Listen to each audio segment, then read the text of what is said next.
जी दोस्तों, तलबा व तालिबात, अस्सलामु अलैकुम। निज़ाम एकेडमी चैनल पे आप लोगों का वेलकम है, खैर मकदम है। आज हम लोग उर्दू मेथडोलॉजी के बहुत ही अहम टॉपिक के बारे में पढ़ने वाले हैं, जिसको हम जानते हैं CCE के नाम से। CCE यानी कॉन्टीन्यूअस एंड कॉम्प्रिहेंसिव इवेलुएशन, जिसको उर्दू में कहते हैं मुसलसल और जामिया जाँच। कहीं कहीं लिख के आता है अंदाज़े क़द्र या तअय्युन क़द्र। देखिए, इसमें बहुत सारे सब टॉपिक भी आते हैं, उनके बारे में हम लोग डिटेल से देखते हैं। देखिए, आपका सलेबस है, आपको पता है, उसमें से एक आपका टॉपिक है जाँच। जाँच जिसको हम इवेल्युएशन के नाम से जानते हैं। इसके बारे में बहुत सारे जो कंसेप्ट थे, इससे पहली क्लास में हमने डिस्कस कर लिया है।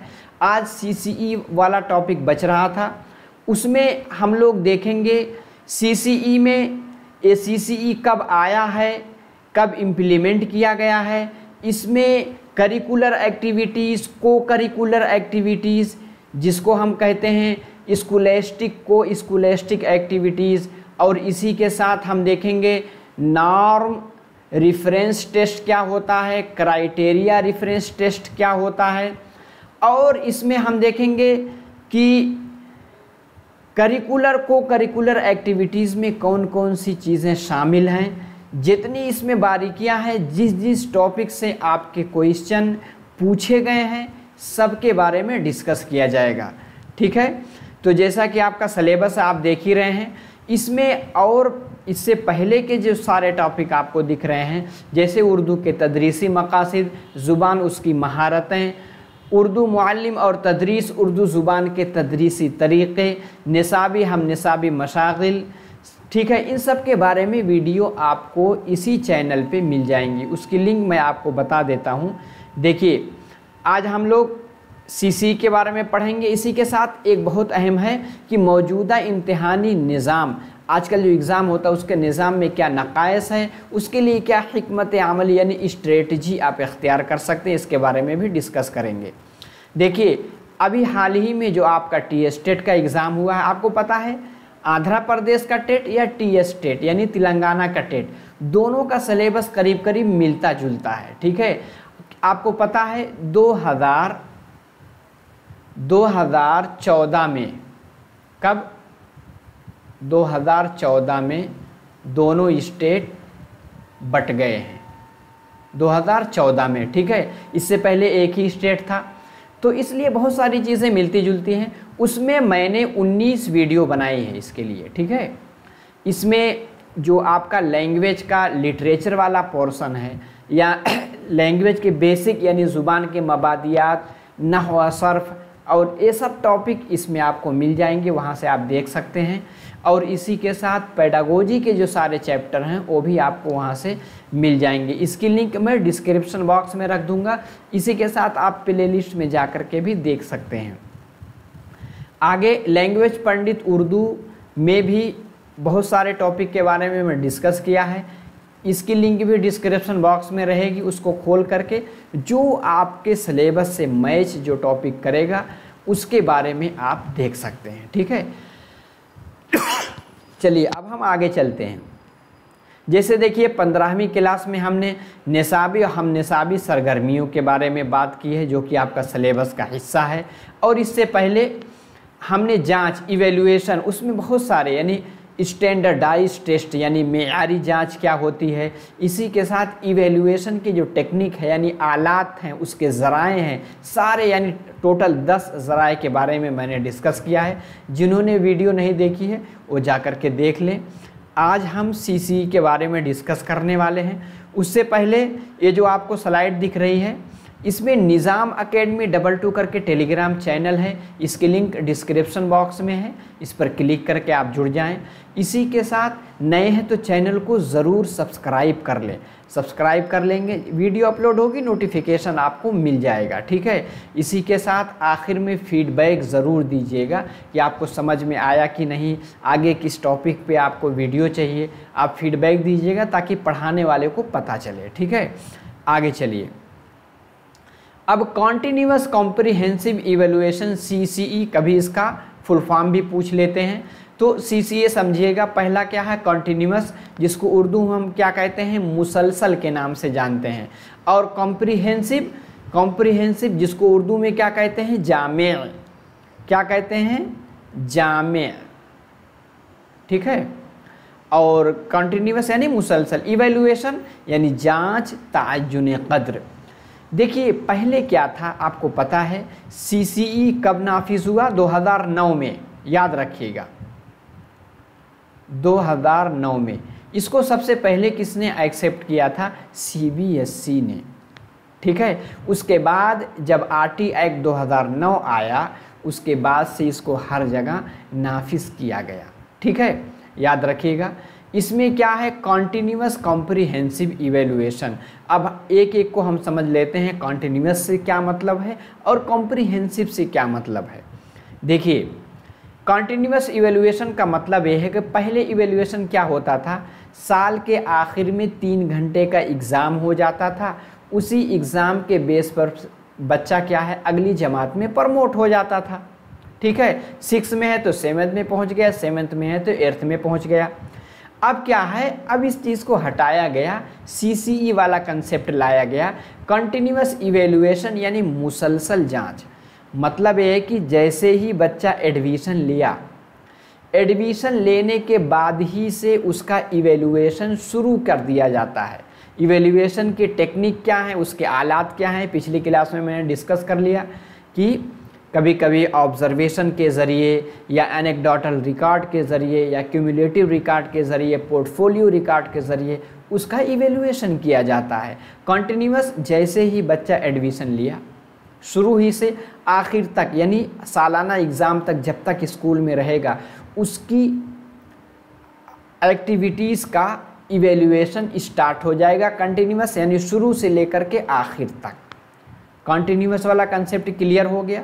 दूसरा क्या है, दूसरा है कॉम्प्रिहेंसिव, यानी कॉम्प्रिहेंसिव के लिए क्या कहते हैं जामे, क्या कहते हैं जामे।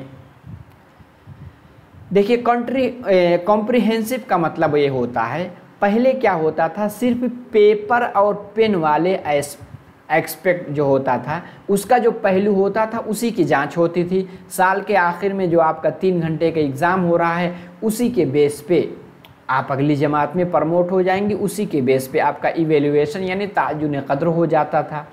लेकिन अब ऐसा नहीं, अब बच्चे के हर एक पहलू का इवैल्यूएशन होगा, ठीक है। यानी गोया कि एक कॉम्प्रिहेंसिव या ब्रॉड टर्म है, यानी उसकी सारी सलाहियत देखा जाएगा। उसका जैसे ब्लूम ने जो टेक्सोनोमी दी है कि कॉग्निटिव डेवलपमेंट कितना हुआ है, इसी के साथ अफेक्टिव डेवलपमेंट यानी बच्चा कितना सोशल है, बच्चा और दूसरी एक्टिविटीज़ में कितना अच्छा है।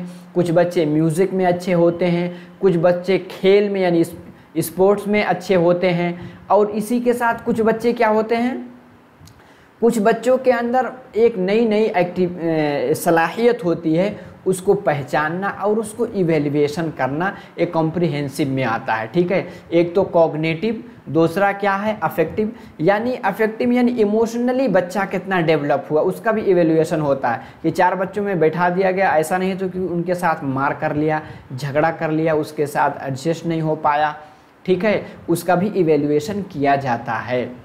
और इसमें और बहुत सारे एस्पेक्ट। तीसरा क्या उन्होंने बताया है साइकोमोटर, यानी साइकोमोटर, मोटर मतलब आपको पता है, मोटर मतलब होता है फिजिकल एक्टिविटीज़।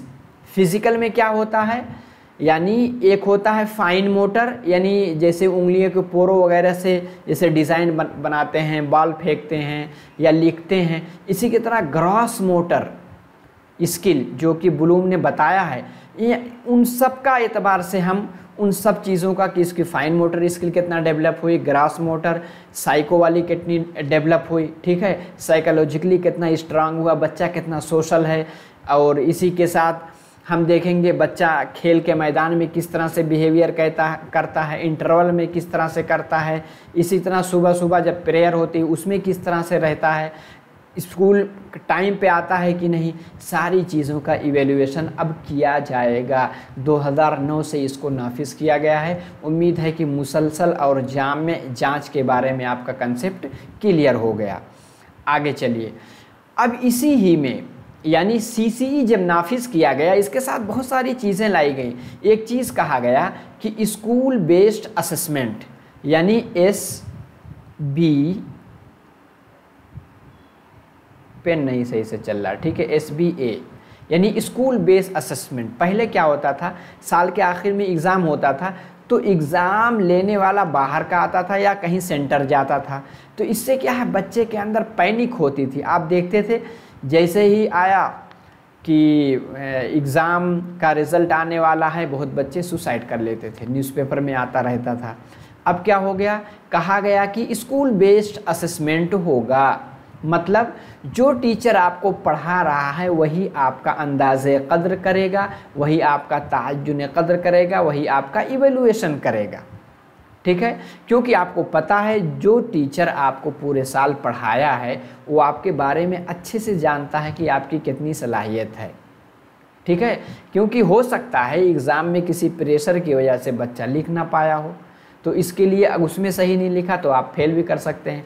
लेकिन स्कूल बेस्ड असेसमेंट होगा, एक तो पैनिक ख़त्म हो जाएगी यानी डर ख़त्म हो जाएगा, एग्ज़ाम फोबिया करके जो डर था वो बिल्कुल एकदम ख़त्म हो जाएगा। और इससे क्या हो जाता है कि बच्चे का सही से इवैल्यूएशन भी किया जा सकता है। इसी के साथ एक और पॉलिसी इसी के साथ आई थी, सीसी के साथ, नो डिटेंशन पॉलिसी।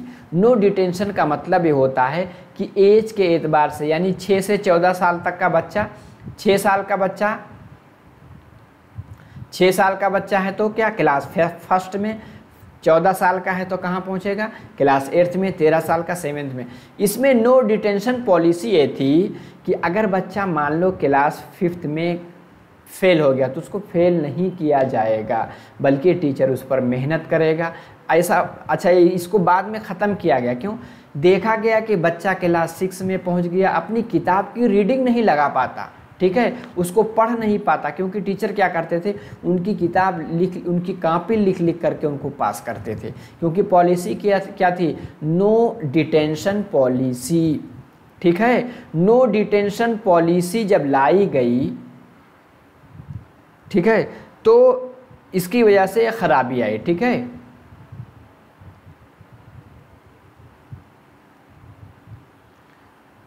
इसमें सही से आ नहीं रहा, 1 मिनट।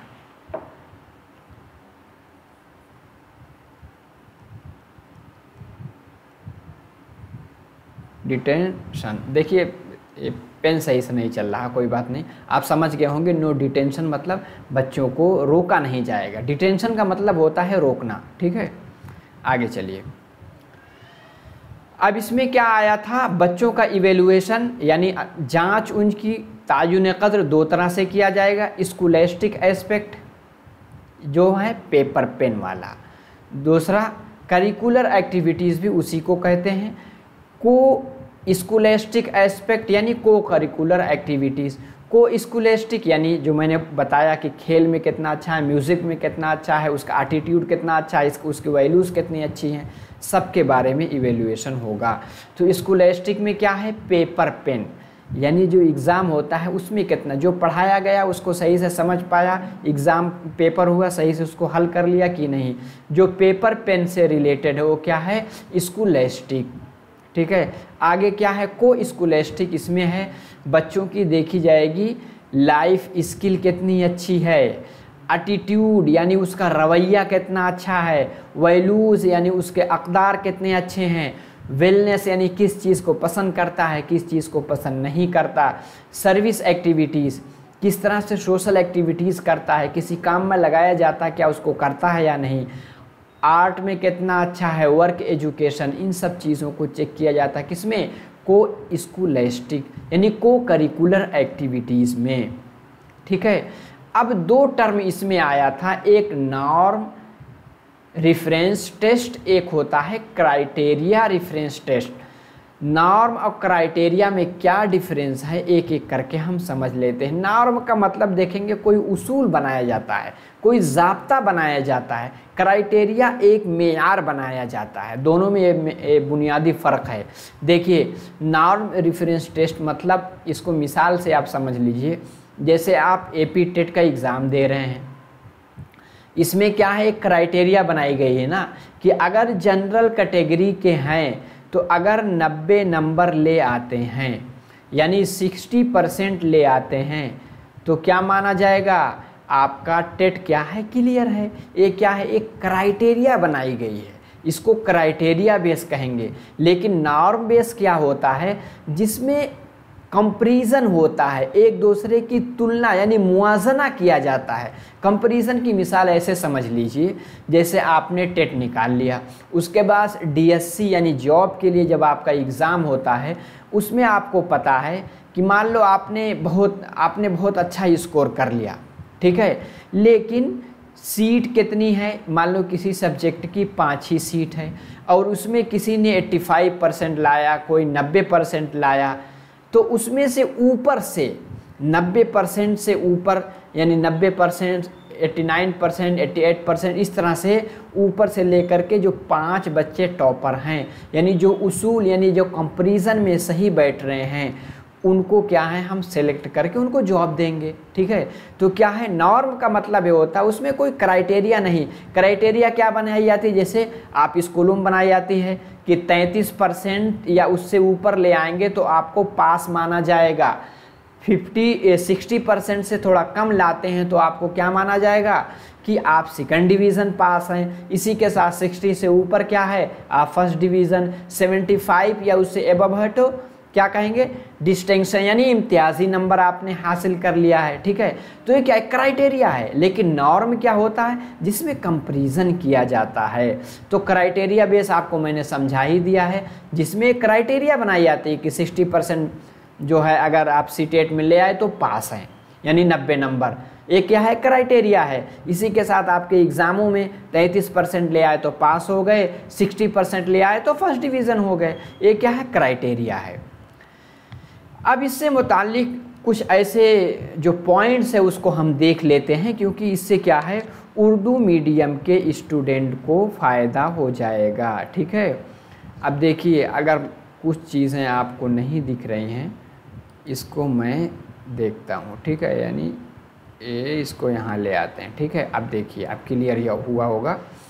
अब देखिए इसमें क्या कहा जा रहा है, मैंने तो सारा टॉपिक इसमें जो की पॉइंट था मैंने डिस्कस कर दिया है। देखिए इसमें कहा जा रहा है, आप अगर मोबाइल पे देख रहे हैं तो मोबाइल लेटा करके यानी लैंडस्केप मोड में देखेंगे तो सारा कंसेप्ट क्लियर रहेगा और स्लाइड आपको क्या है, क्लियर दिखेगी। देखिए जांच के सिलसिले में CCA एक जदीद तस्वूर है, ठीक है, जिसकी मदद से स्कूली जांच को मज़ीद बेहतर और मुअस्सिर जामे बनाने की कोशिश की गई है।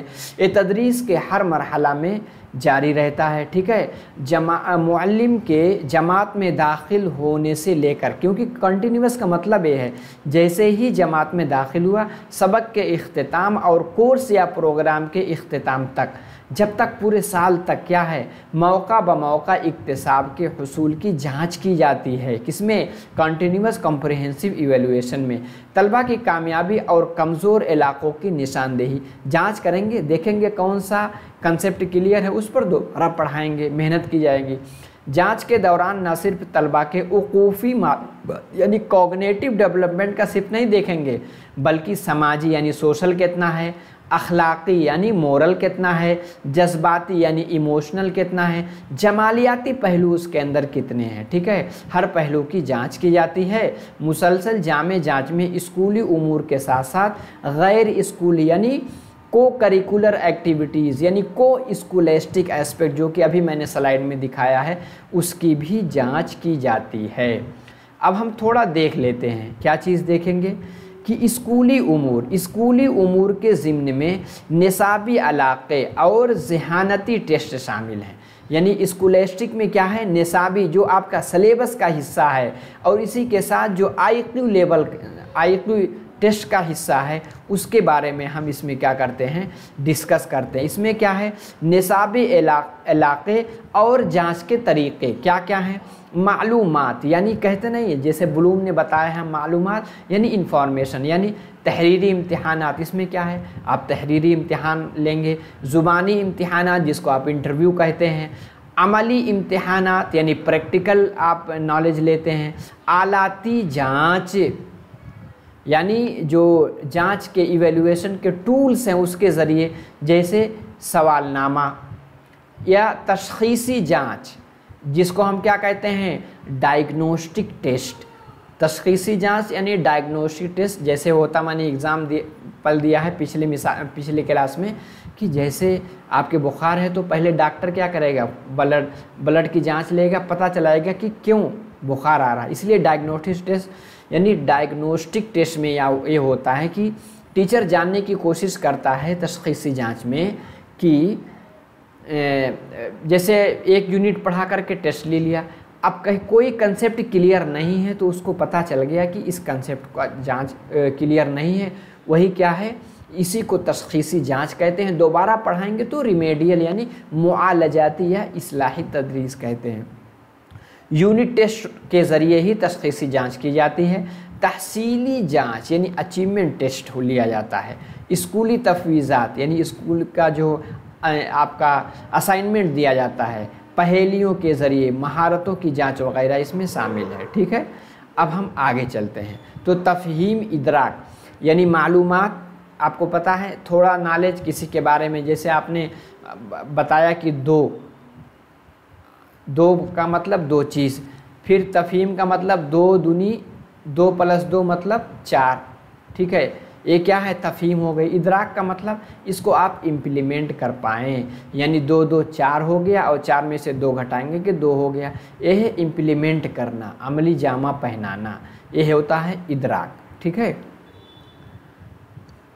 नहीं, इदराक का मतलब होता है, इदराक का मतलब कोई चीज़ यानी लॉजिकली समझना। ठीक है, उसको इदराक कहते हैं। आगे है इतलाक़। इतलाक़ का मतलब इम्प्लीमेंटेशन यानी उसको अप्लाई करना, और इसी के साथ महारतें यानी स्किल्स।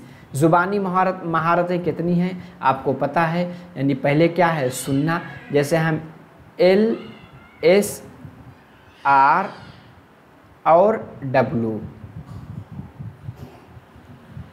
L का मतलब सुनना, लिसनिंग, और S से स्पीकिंग यानी बोलना, R से रीडिंग यानी पढ़ना, W यानी राइटिंग यानी लिखना। ज़हनी जांच की जाती है, यानी कागज़ कलम टेस्ट के ज़रिए, मुज़ाहराती टेस्ट के ज़रिए, आलाती जांच और ज़हानत के मेयारी टेस्ट वगैरह से लिया जाता है। आगे देखिए, अब को स्कूलिस्टिक एस्पेक्ट यानी क्या है, को करिकुलर एक्टिविटीज़ में क्या चीज़ आती है उसको देख लेते हैं। गैर स्कूली उमूर, गैर स्कूली उमूर में दर्जा झेल उमूर शामिल हैं। क्या क्या हैं, इनफरादी और जमाती खुसूसियात और उसकी जांच के तरीके, जैसे पाबंदी वक्त। हम देखेंगे बच्चा यानी कितना पंक्चुअल है, यानी वक्त की पाबंदी कितना करता है, किससे हम जानेंगे, मुशाहदा यानी ऑब्जर्वेशन के ज़रिए। हाज़िरी की पाबंदी, स्कूल रजिस्टर देखेंगे। नज़्म व नस्क़ यानी कितना एडमिनिस्ट्रेशन में रहता है, आलात जांच के जो बहुत सारे आलात है उसके ज़रिए। सफाई सुथराई की आदत क्या है, अनेक्डोटल रिकॉर्ड। अनेक्डोटल रिकॉर्ड में कोई इंसिडेंट अचानक घट जाता, आपने देखा कि कहीं गंदगी पड़ी थी, बच्चा जाकर खुद ही उसको सफाई करने लगा, खुद ही उसको उठा करके फेंक दिया, आपने उसके एनेक्डोटल रिकॉर्ड में लिख लिया। कभी होता है किसी से मार भी कर लिया, उसको भी लिख लेते हैं। उस यानी जो अचानक कोई घटना घटती है वही एनेक्डोटल रिकॉर्ड कहलाती है। ठीक है, अब देखते हैं जज्बाती तवाज़ुन औक़ात। इसमें एक किससे करते हैं, रेटिंग स्केल। रेटिंग आपको पता है कि किसी चीज़ पे 1 नंबर देंगे, 2 नंबर देंगे, 3। जैसे आप कोई चीज़ बुक करते हैं ऑनलाइन तो कभी कभी आता है कि 10 नंबर रेटिंग देंगे, 5 स्टार देंगे, वही सब क्या है, रेटिंग स्केल है। ताउन यानी एक दूसरे की मदद कितना करते हैं, रेटिंग स्केल के ज़रिए हम चेक करते हैं। ज़िम्मेदारी का एहसास, रेटिंग स्केल के ज़रिए। शहरी आगाही, आप अपने आसपास शहरियत के बारे में कितना जानते हैं, रेटिंग स्केल। समाजी खिदमत का जज्बा, यानी सोशल वर्क कितना करते हैं, ये भी रेटिंग स्केल के ज़रिए इसको चेक किया जाता है। और दिलचस्पी जिसको हम कहते हैं इंटरेस्ट, और जांच के तरीके क्या क्या हैं, अदबी यानी मुशाहदा के ज़रिए, अदबी यानी देखेंगे कितना बच्चा अदब यानी लिटरेचर में दिलचस्पी रखता है, किससे हम जानेंगे, मुशाहदा यानी ऑब्जर्वेशन के ज़रिए। साइंसी रुझान कितना है, आलात जांच के ज़रिए। मौसीकी यानी मुजाहरा यानी मौसीकी मतलब होता है किस तरह से बच्चा म्यूज़िक यानी गाना बजाने में कितना अच्छा है, जब उसका मुजाहरा करेगा यानी करके दिखाएगा तब हम जानेंगे, गा करके सुनाएगा तब हम जानेंगे। इसी तरह फ़नकारी यानी मुकाबला में एक दूसरे का कंपटीशन होगा, ड्रामा प्ले होगा, रोल प्ले होगा, उसमें हम फ़नकार देखेंगे कितना फ़नकार बच्चा है। समाजी एतबार से यानी मेयारी जांच के ज़रिए। अब हम उसके रवैये की जांच करेंगे, रवैये उसके जांच के तरीके, जिसको रवैये किसको कहते हैं, एटीट्यूड, ठीक है। यानी असातिज़ा के तई देखेंगे असातिज़ा के साथ किस तरह से मिलता है, मिलने के बाद सलाम करता है कि नहीं, खिदमत के जज्बे हैं कि नहीं, किसके ज़रिए, ऑब्ज़र्वेशन के ज़रिए। तालीम के तई यानी आलात के ज़रिए। साथियों के तई रवैये का मेयारी स्केल के ज़रिए। स्कूली प्रोग्राम के तई यानी रवैये का मेयारी स्कूल यानी स्केल के ज़रिए। और जिस्मानी सेहत को कैसे हम उसका इवेल्युएशन कैसे करेंगे, जांच के तरीके क्या हैं, वज़न कैसे, वेटिंग मशीन के ज़रिए। लंबाई यानी इंची टेप के ज़रिए। लंबाई वज़न का तनासुब मेयारी तिब्बी जदवल जो टेबल बनाया जाता है, जो इंडेक्स निकाला जाता है, ठीक है। सीने की चौड़ाई यानी इंची टेप के ज़रिए। आगे है जिस्मानी नक्स या नुक्स दोनों कहते हैं, ठीक है, रेटिंग स्केल के ज़रिए। बीनाई तिब्बी आलात के ज़रिए। समाअत यानी सुनने की क़ुव्वत कितनी है, तिब्बी आलात के ज़रिए। दांत तिब्बी आलात के ज़रिए। बीमारियों की तफसील अगर कोई हो तो वो भी तिब्बी आलात ही के ज़रिए जांचते हैं। मशागिल यानी उनका मशगला क्या है, जाँच के तरीके क्या है, लाइब्रेरी में मुताला करता है या नहीं, मुशाहदा यानी उसके कहते नहीं आपकी हॉबीज़ क्या हैं, वही है। यानी तकरीर व बहस व मुबाहसा आलात जांच के ज़रिए। तख्लीक निगारी एनेक्डोटल रिकॉर्ड के ज़रिए। म्यूज़िक यानी रेटिंग स्केल के ज़रिए। डांस रेटिंग स्केल के ज़रिए। इसी तरह स्काउट है, गाइड्स है, एनसीसी खेलकूद वगैरह का भी आप इवेल्युएशन करेंगे। अब हम दूसरा टॉपिक देखेंगे, आज के ज़माने में इम्तिहानी निज़ाम के क्या क्या नुक्स यानी नक़ाइस पाए जाते हैं, उनसे निपटने के लिए मेयारी हिकमत अमली क्या क्या की जाती है। देखिए अभी तक अगर आपने लाइक नहीं किया तो लाइक ज़रूर कर लें। ऐसे आप मोबाइल को लैंडस्केप मोड में देख रहे हैं तो किनारे सब्सक्रिप्शन का बटन है, वहाँ क्लिक करके आप सब्सक्राइब भी कर लें ताकि आगे वीडियो अपलोड होगी उसका नोटिफिकेशन आपको मिलेगा। और फीडबैक ज़रूर दीजिए, ठीक है। आगे चलिए अब इसके नक़ाइस देख लेते हैं। हमारे इम्तिहान गैर माकूल होते हैं क्योंकि उनमें सिर्फ याद करने के अमल को ही हौसला अफजाई यानी जो पढ़ाया रट के एग्ज़ाम दे दिया उसी की तारीफ़ की जाती है। तफ़हीम व इतलाक़ पर ज़्यादा ज़ोर नहीं दिया जाता, सही बात है। ये मुकम्मल तालीमी पहलुओं के सिर्फ चंद पहलू का ही अहाता करता है। दूसरे अहम पहलू जैसे ज़हानत कितनी है, आईक्यू लेवल कितना है, दिलचस्पी इंटरेस्ट कितना है, रवैये यानी एटीट्यूड उसका क्या है, महारतें उसकी और सारी स्किल्स क्या हैं, शख्सियत के दीगर अवसाफ जैसे जिस्मानी नशोनुमा, समाजी नशोनुमा जैसे अहम पहलुओं को नज़रअंदाज कर दिया जाता है आजकल जो एग्ज़ाम होता है। इसीलिए CCE आया, ठीक है। चूँकि ज़्यादातर इम्तिहानात तहरीरी होते हैं, इसमें सिर्फ लिखने की सलाहियत की ही जांच बड़े पैमाने पर जांच की जाती है। सुनना, बोलना और पढ़ने की महारतों की जांच नहीं हो पाती क्योंकि पेपर पेन वाला टेस्ट है। इस खामी को दूर करने के लिए ज़ुबानी इम्तिहान यानी इंटरव्यू के तौर पर भी रखना ज़रूरी है, ठीक है। ये सब आप इसलिए सीख रहे हैं ताकि आप अपने क्लास में जब आप टीचर बने तो उसको इम्प्लीमेंट कर सकें।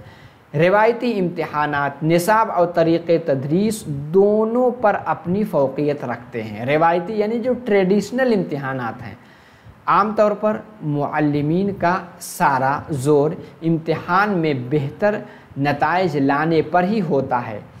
मुअल्लिमीन बच्चों को ऐसे सवालात के जवाबात क्या कर देते हैं, रटवा देते हैं जो इम्तिहान में मुतवक्के यानी आने की उम्मीद है। वो महज इम्तिहान के नुक्ते नज़र से ही अपनी तदरीस करते हैं। इस अमल से तलबा में इनफरादी सोच, तख्लीक़ी रुझान और तसव्वुरात व हक़ाइक़ को समझने और उनको इतलाक़ यानी इम्प्लीमेंट करने की सलाहियत फ़रोग़ नहीं हो पाती।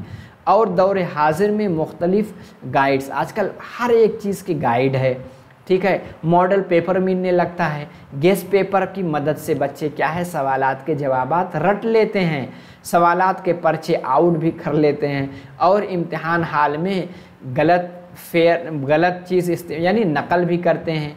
जैसी तमाम ख़राबियाँ इसी इम्तिहानी निज़ाम का नतीजा हैं, ठीक है। आगे और क्या चीज़ें हैं देख लेते हैं। इम्तिहानात तलबा की अखलाक़ी मेयार में गिरावट के बजा तौर पर ज़िम्मेदार हैं।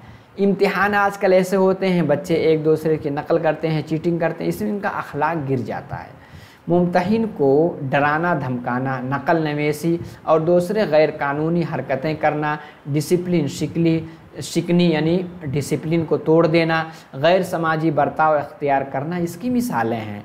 नाक़िस इम्तिहान के निज़ाम के नतीजे में हड़तालें, धरने और वाकआउट जैसे वाक़यात रूनुमा होते हैं। इम्तिहानात से तलबा पर नफ्सियाती असरात पड़ते हैं। आप देखते हैं पहले क्या, जैसे ही बोर्ड का एग्ज़ाम होता है और रिज़ल्ट आने के बारे में सोचते हैं, रिज़ल्ट आते ही न्यूज़पेपर हम देखें इतने तलबा ने सुसाइड कर लिया। कई तलबा इम्तिहान के खौफ का शिकार हो जाते हैं। इस सूरत हाल के लिए मौजूदा दौर में एक इस्तिलाह इम्तिहान फ़ोबिया यानी एग्ज़ाम फ़ोबिया राइज हो गई है। इम्तिहानी बुखार, ज़हनी और आसाबी तनाव जैसे रातों को नींद न आना, तफक्कुरात, हसद, हौसला शिकनी तलबा में आम तौर पर पाए जा रहे हैं। इम्तिहान का तलबा पर किस हद तक नफ्सियाती असर पाया जाता है उसका अंदाज़ा हम इस बात से लगा सकते हैं कि पब्लिक इम्तिहानों, मुसाबकाती इम्तिहानात के नतीजे निकलने के साथ ही अखबारात, जैसे बोर्ड का जब एग्ज़ाम होता है उसका रिज़ल्ट आता है, अखबारात में इम्तिहान में नाकामी के बिना पर तलबा की ख़ुदकुशी यानी सुसाइड की इत्तला आनी शुरू हो जाती है। ये इम्तिहान के मनफी पहलुओं की बदतरीन मिसाल है, ठीक है। इसको रोकना बहुत ज़रूरी है, इसीलिए CCE का कंसेप्ट लाया गया है, ठीक है। अक्सर वालिदैन ये समझते हैं कि तालीम का सिर्फ़ एक ही मकसद है, वो है इम्तिहान में कामयाबी हासिल करना, जिसका नतीजा ये होता है कि वो अपने बच्चे को सिवाय पढ़ने लिखने के कोई और अहम निसाबी सरगर्मियों में हिस्सा लेने से रोकते हैं। क्या है, बच्चा अगर खेल रहा है तो डांटते हैं, पढ़ो, तो सोचते हैं पढ़ना ही सब कुछ है। अब इस कंसेप्ट को बदला गया। आज देखते हैं कि लोग खेल करके, क्योंकि हर इंसान के अंदर अल्लाह ने कुछ ना कुछ खुदादाद सलाहियत से नवाजा है। टीचर का काम है उसको पहचानना, उस पर मशक करना। देखते हैं आजकल लोग खिलाड़ी बन करके ओलंपिक खेल, वर्ल्ड लेवल पे खेलते हैं, कितना पैसा भी कमाते हैं, फिर बाद में उनको नौकरी भी मिलती है। आप देखेंगे यहीं, आप हैदराबाद तेलंगाना ही में, आप इसी के साथ आंध्र प्रदेश, ये सब तो एक ही था। आप देखेंगे कि ये मोहम्मद सिराज, उसके बारे में भी अभी ऐलान हुआ कि उनको A ग्रेड की नौकरी दी जाए। किस लिए? खेल ही की वजह से। इसी के साथ निकाहत ज़री जो कि बॉक्सर हैं, आप जानते हैं, उनको भी जॉब के बारे में डिसाइड किया कि उनको भी A ग्रेड की, ठीक है, जॉब दी जाएगी। तो कहने का मकसद ये है कि पहले ये था कि अगर आप पढ़िए नहीं, आपके अंदर जो सलाहियत है, खेलने में अच्छे हैं, कूदने में अच्छे हैं, ड्रामा करने में अच्छे हैं, म्यूज़िक में अच्छे हैं, डांस में अच्छे हैं, उसमें मेहनत कीजिए, आगे बढ़िए, ठीक है। उनके पास तालीम के पैमाइश का एक ही ज़रिया है और वह है कि इम्तिहान के नताइज। इस तरह के रवैयों तसव्वुरात की वजह से तलबा की हमाजहत नशोनुमा पर बहुत बुरा असर पड़ता है, ठीक है। गर्ज़ हमारे इम्तिहानी निज़ाम को इन खामियों से पाक रखने की पुरखलूस कोशिश की जानी चाहिए। तलबा के वालिदैन, असातिज़ा, मुंतज़िमीन, आला ओहदेदारान तालीम, ठीक है, और रोज़गार मुहैया करने वाली कंपनियां हर एक के लिए ज़रूरी है कि वो इस जानिब संजीदगी के साथ गौर व फिक्र करें और फ़िक्र ज़हन में मुस्बत तब्दीली लाएं और यकीन कर लें कि महज इम्तिहानात में अच्छे नंबरात से कामयाबी हासिल करना ही नस्बुल ऐन नहीं है और ना मुस्तक़बिल में कामयाब ज़िंदगी की ज़मानत देता है। आप पेपर पेन से पास हो गए, क्या ज़िंदगी में कामयाब हो जाएंगे? नहीं, आपके अंदर स्किल आनी चाहिए। तो देखिए, आज के क्लास में हमने CCA के सारे कंसेप्ट को क्लियर कर लिया। इसके रिलेटेड जो जो आपकी टर्मिनोलॉजी आती थी सबके बारे में डिस्कस किया मैंने। आखिर में फीडबैक ज़रूर दीजिए और नए हैं तो चैनल को सब्सक्राइब भी कर ले। इंशाअल्लाह अगली क्लास में नए टॉपिक के साथ फिर मुलाकात होगी। अस्सलामु अलैकुम।